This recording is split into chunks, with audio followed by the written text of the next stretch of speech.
कल हम लेके चले थे क्लास दूसरा। आज देखिए सेवा क्षेत्र में शिक्षा की भूमिका, मतलब पढ़ाई लिखाई से कैसे बात होता है, बातचीत होता है, पढ़ाई के माध्यम से क्या क्या हम लोग करते हैं, पढ़ाई लिखाई नहीं करेगा तो क्या करेगा। आज अगर हम लोग पढ़ लिख लेते हैं तो हमारे लिए कोई खाना बनाने वाला रहेगा, लेकिन अगर नहीं पढ़ेंगे तो हमको भी किसी के लिए खाना बनना पड़ेगा। खास करके लड़की सबको तो ये सब झेलना ही पड़ता है। इसीलिए ज्यादा कोशिश कीजिए कि पढ़ लिख ले। अब पढ़ लिख लीजिएगा तो आपके लिए खाना दूसरा आदमी बनाएगा। जब हम भी पढ़ते थे, बाहर रह के जब पढ़े तो मीठा चूड़ा उड़ा लेकर के हम जाते थे पढ़ने के लिए। बनारस में पढ़े तो ज्यादा मीठा चीनी सब लेके जाते थे पढ़ने के लिए। तो आप लोग भी खा पी के मस्त होके आइए और देखिए। चलिए, तो हम इकोनॉमिक्स में बता रहे थे कि सेवा क्षेत्र भी बता दिए थे, गैर सरकारी सेवा क्षेत्र। अब देखिए आपका टॉपिक में आ रहा है कि सेवा क्षेत्र में शिक्षा की क्या भूमिका है। सेवा क्षेत्र में शिक्षा की भूमिका। सेवा क्षेत्र में शिक्षा की भूमिका मतलब पढ़ाई लिखाई क्या होता है, कैसे होता है। सबसे पहले देखिए, मनुष्य के 3 चीज की जरूरत पड़ता है। सबसे पहले भोजन, दूसरा आता है वस्त्र, तीसरा आता है आवास।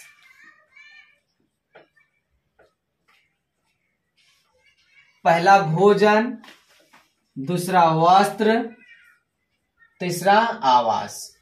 ये 3 चीज जब पूरा हो जाए, समझिए आधा आपका समस्या खत्म हो चुका है।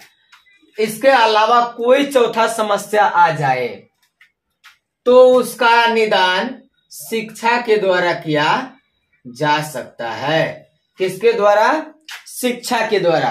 सबसे पहले भोजन, जीने के लिए भोजन चाहिए, तन ढकने के लिए वस्त्र चाहिए, सर छिपाने के लिए हमें आवास की जरूरत पड़ती है। ये सब चीज मुख्य रूप से होता है। अब मानव जो है, मनुष्य के पूंजी में कुछ घटक होता है। इन सब के अलावा और 2 बात आता है, शिक्षा और स्वास्थ्य। शिक्षा हो गया, स्वास्थ्य। ये 5 बात शामिल है आपका सेवा क्षेत्र में। तो स्वस्थ रहने के लिए भी शिक्षा की जरूरत पड़ता है। साफ सुथरा रहेगा, जब ज्ञान रहेगा तभी ना आप साफ सुथरा रहिएगा। ये सब बात हो गया। अब आता है मानव पूंजी में जो है, मानुष का पूंजी कुछ घटक है। मानव पूंजी के प्रमुख घटक। तो मनुष्य जैसे मानव हो गया, इसका घटक क्या क्या है?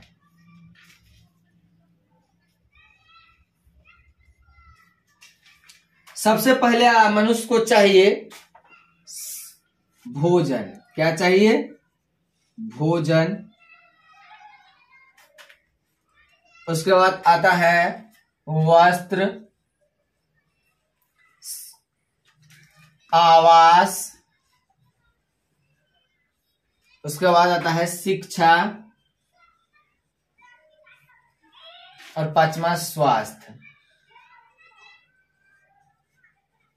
ये सब टोटल 5 चीज महत्वपूर्ण है, लोगों के जीवन को जीने के लिए आधारित होता है। सेवा क्षेत्र में शिक्षा की यही भूमिका रहता है कि लोग जब पढ़ ले तो सिस्टम को बदल सकता है। कोई कहता है कि देश का प्रधानमंत्री बदल जाएगा तो देश बदल जाएगा। ये बात बिल्कुल सटीक नहीं है। मान के चलिए, घोड़ा के सवार को बदल दे, घोड़ा बीमार है, क्या घोड़ा रेस में जीत पाएगा? नहीं। अब जैसे नीतीश कुमार से पूछ लिया जाए कि बिहार में कितना दरोगा है, कुछ नहीं मालूम है। वो लोग केवल आदेश देते हैं। वो लोग आदेश का पालन, जिसको कह दिया जो काम वह करना है, तो आदेश वो लोग देते हैं और आदेश देना है। उनको पता लगाने में नीतीश कुमार क्या मालूम है कौन दरोगा घूसखोर है, लट के कैसा है? कुछ नहीं मालूम है, बल्कि अपने बड़े अधिकारी को आदेश देते हैं और वह आदेश के हिसाब से सिस्टम को चला रहे राज को। इसीलिए जो नेता लोग हैं इनको चाहिए शिक्षा को ज्यादा विकसित करें। खास करके दिल्ली मॉडल केजरीवाल कुछ नहीं किया, दिल्ली के सिस्टम को बदलने के लिए टीचर को नहीं बदला, बल्कि वही टीचर को क्या किया केजरीवाल, विदेश भेज दिए पढ़ने लिखने के लिए, अहमदाबाद भेज दिया आईआईटी सेंटर में, और अच्छा से सीख करके और बच्चों को फिर पढ़ाने लगे। तो वह राज्य क्या हो गया, अच्छा ग्रोथ कर रहा है। तो शिक्षा पर ज्यादा जोर देना चाहिए। खास तौर पर महिलाओं से, जब एक पत्रकार ने पूछा नीतीश कुमार से कि जनसंख्या नियंत्रण करने के लिए आप क्या कीजिएगा, तो उन्होंने बोला हम महिला को ही शिक्षित कर देंगे। अभी हाल फिलहाल में देख रहे हैं कि मतलब महिला को शिक्षित करने का बहुत सारा आदमी काम कर रहा है और महिला अधिक से अधिक हिस्सेदारी ले रहे हैं अपने कामों के लिए। अब प्रश्न उठता है, क्वेश्चन, मानव पूंजी को कैसे सुदृढ़ बनाया जाए, सुदृढ़ बनाया जाए।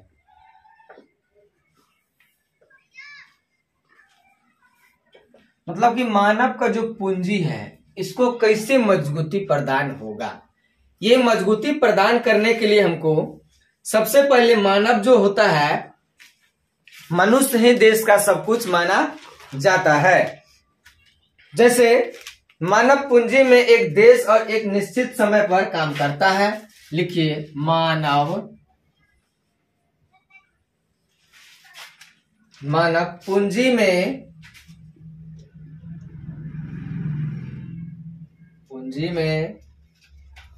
एक देश एक निश्चित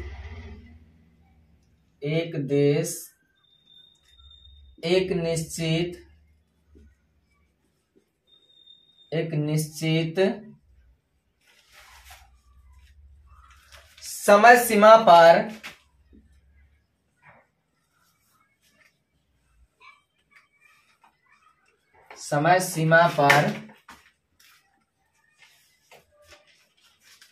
कुशलता क्षमता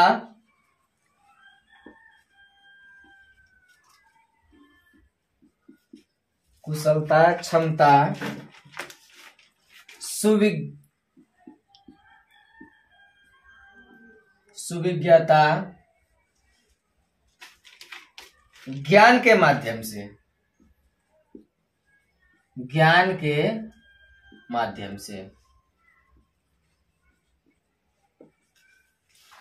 यानी कि मानव पूंजी को मजबूत करने के लिए आदमी कुशल हो, अच्छा रहो, क्षमता वाले भी होना चाहिए, सुविज्ञता हो, अच्छा ज्ञानी भी होना चाहिए। ज्ञान के माध्यम से हम अपने मानव पूंजी को मजबूती प्रदान कर सकते हैं।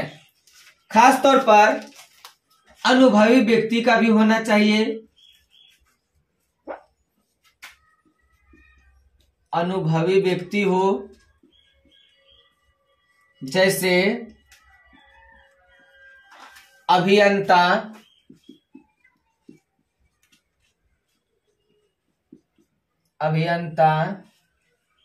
डॉक्टर, शिक्षक, वकील इत्यादि। ये सब लोग मिलकर के क्या करते हैं, मानव पूंजी को विकसित कर सकता है, समाज में अच्छे ज्ञान को दे सकता है कि नहीं। जैसे डॉक्टर रहेगा तो गांव के लोगों का इलाज अच्छा से करेगा, इलाज अच्छा से नहीं करेगा तो रोगी ज्यादा हो जाएगा, मानव पूंजी क्या हो जाएगा, कमजोर पड़ जाएगा। ये सब चीज देखा जाता है। खास तौर पर अब आता है नोट में, देखिए क्या होता है नोट में, परिश्रम कर जनसंख्या को पर्याप्त भोजन दे सकते हैं। परिश्रम के माध्यम से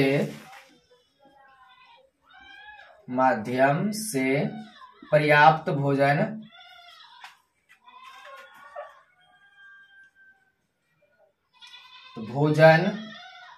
उपलब्ध करा सकता है।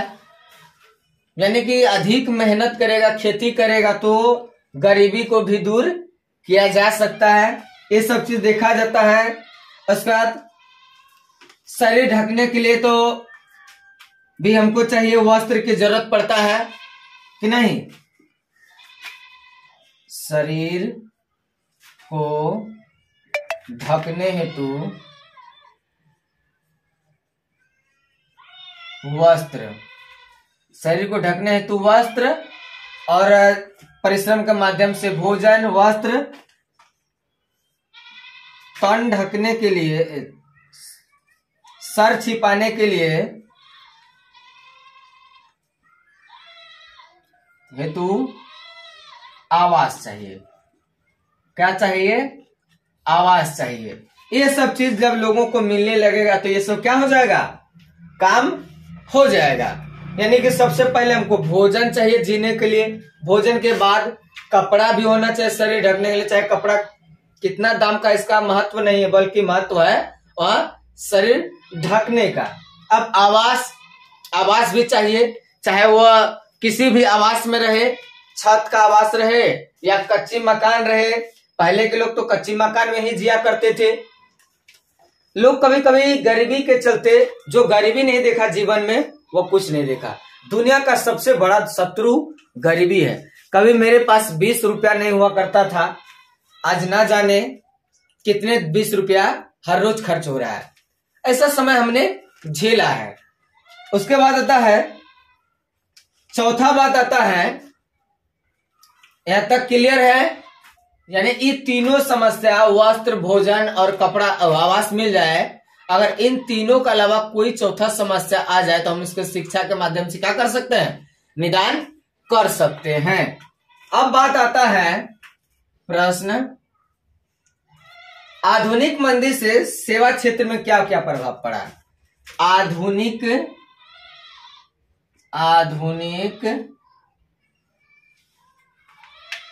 मंदी से सेवा क्षेत्र में प्रभाव,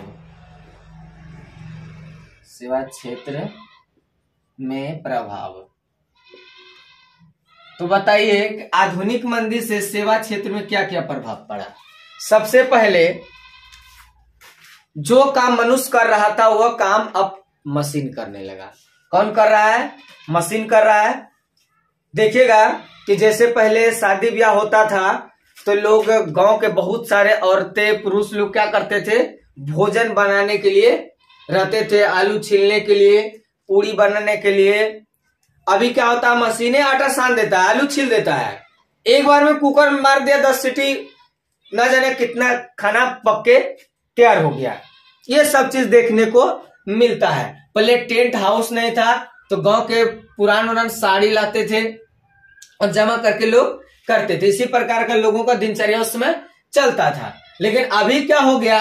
सबसे पहले वैश्वीकरण,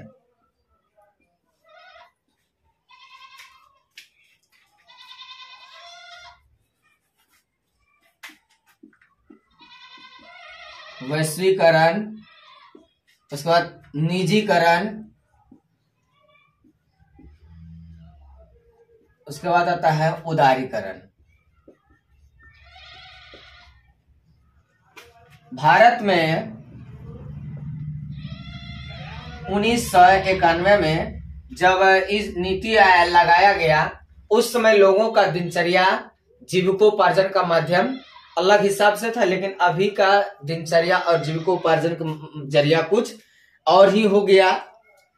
तो 1991 में जब आया उदारीकरण, निजीकरण, वैश्वीकरण, विश्व स्तर पर जो समान था, भारतीय पूंजी दूसरे बाजारों में जाता था और दूसरे बाजारों के, विदेशों के पूंजी जो है भारतीय बाजारों पर आता था।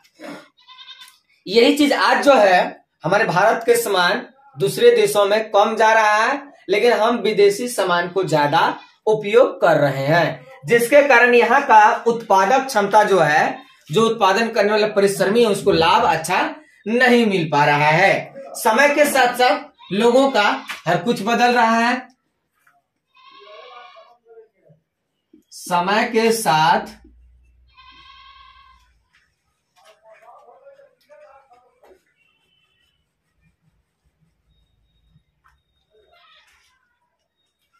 परिवर्तन दिखना, परिवर्तन दिखना, परिवर्तन दिखना। समय के साथ क्या हो रहा है? परिवर्तन दिख रहा है। पहले लोग कुछो खा के जी लेता था, मकई सतुआ कुछो खा लिया जीता था। लेकिन अभी क्या हो गया? ये सब चीज का दिक्कत हो गया। अभी लोग मारे चाउमीन, पिस्ता, क्या क्या लजीज सब सामान खा रहा है। ये सब देख ही रहे हैं आप लोग कि नहीं। उसके बाद विदेशी वस्तुओं का आसानी से उपलब्ध हो जाना, विदेशी वस्तु का आसानी से मिल जाना।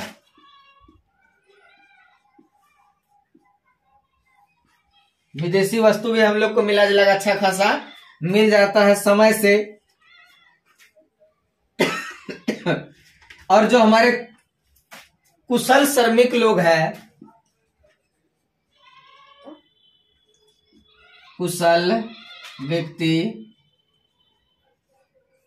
जैसे डॉक्टर, इंजीनियर,